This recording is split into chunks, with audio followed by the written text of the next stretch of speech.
With more on the shake-up in the Ukrainian military, we are joined by Mykhailo Fedorov, a well-known face here on the show. He's a non-resident senior fellow at the Atlantic Council's Eurasia Centre and the founder of the World Briefing Report on Substack. Michael, great to have you back on the show.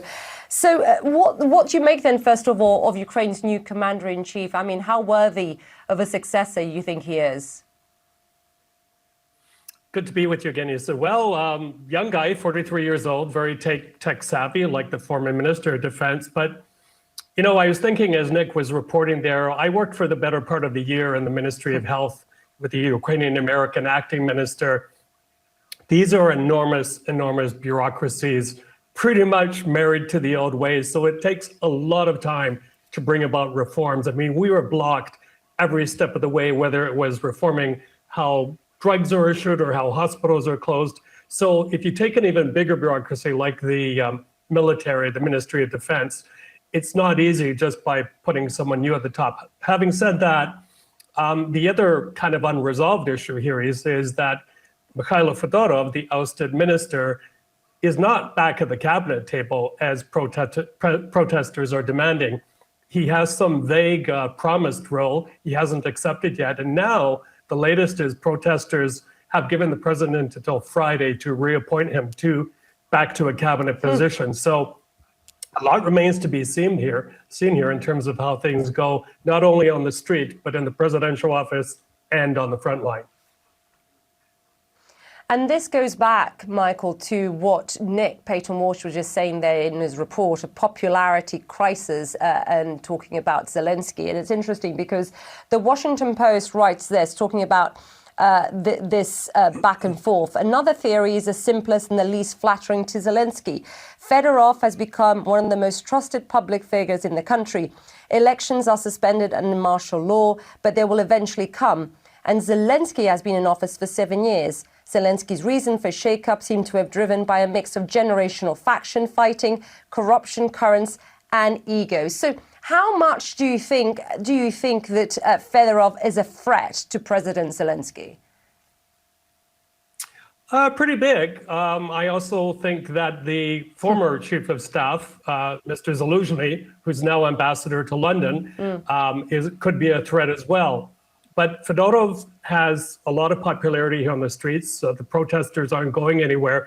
But I think with Mr. Zelensky, as I wrote in the New York Times last year, there is a bit of an ego problem here. There's also a bit of a problem in terms of not listening to really sage advice, including from Western educated technocrats. So I think the other thing he can do right now, and oh, by the way, and remember, when he ran, he promised to run only for one term. But yet he seems to not be too welcoming to ideas, for example, loosening martial law in Western Ukraine, where it's needed. And I know you've spent a lot of time there, lifting some of the martial law rules, opening airports, bringing back more of a sense of normality in order to keep people there and also to attract Ukrainians back from overseas. There's some kind of block in Mr. Zelensky's head when it comes to doing stuff like that. I'm not saying he's becoming more authoritarian, but he has to make some changes for this Ukraine as we know it to survive. And overall, Michael, correct me if I'm wrong, I feel Mykhailo's appointment has been broadly welcomed, but you're in Odesa, so give us a sense of what Ukrainians want to see him achieve, for example, the next 6 months to really convince not only Ukrainians, but also international partners that this reshuffle we're talking about, Michael, was the right decision. Well, I'll tell you, the immediate concern here is two. Number one is stopping the rockets from falling. I mean, just in the past few hours down the street from me for the first time, a drone came down and we've had rockets come one after the other unimpeded because there aren't enough defensive systems at work here.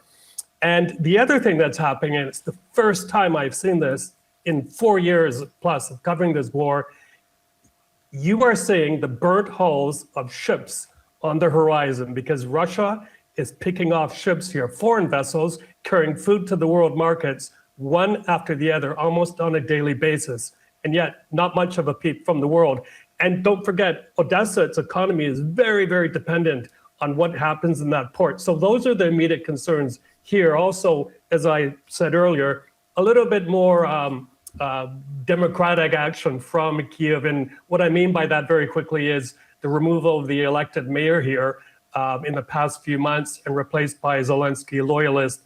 Things like that don't go over very well. There's a feeling that there's a lack of consultation. But again, the main thing right now is to stop those rockets from coming down, because it is as bad as it has ever been. And I do worry, I really worry, not only about the safety of people here, especially women and children, but also folks like you and me know, who we work with.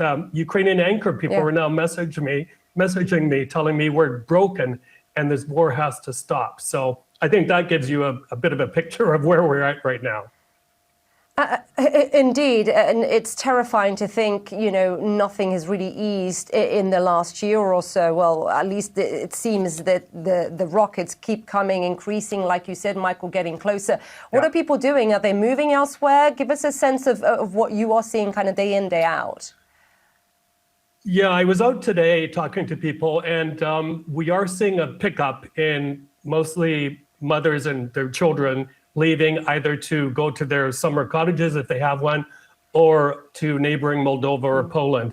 But then don't forget, you have a lot of men here who are forbidden to leave Ukraine because of martial law. And then you have a lot of seniors who have been suffering at the best of times, have it very bad because they can't move. And what's happening right now as well, to add to the level of anxiety, is these rockets come in so quickly, is that the alarms don't go off in time. So there's no chance you can run for a bomb shelter. The amount of anxiety is very, very difficult for me to express, but action needs to be taken now. Because the other thing, as I wrote in an op-ed coming this weekend, is I'm also afraid that we may be seeing more of a demographic hollowing out of Ukraine. And that's exactly what Mr. Putin wants to see. So, yeah, very, very concerning times. Yeah, looking for any fractures whatsoever, of course, and this changing of the guard of the defense, almost playing potentially, many feared, into Ukraine's hands. Michael, always great to see you. Really appreciate.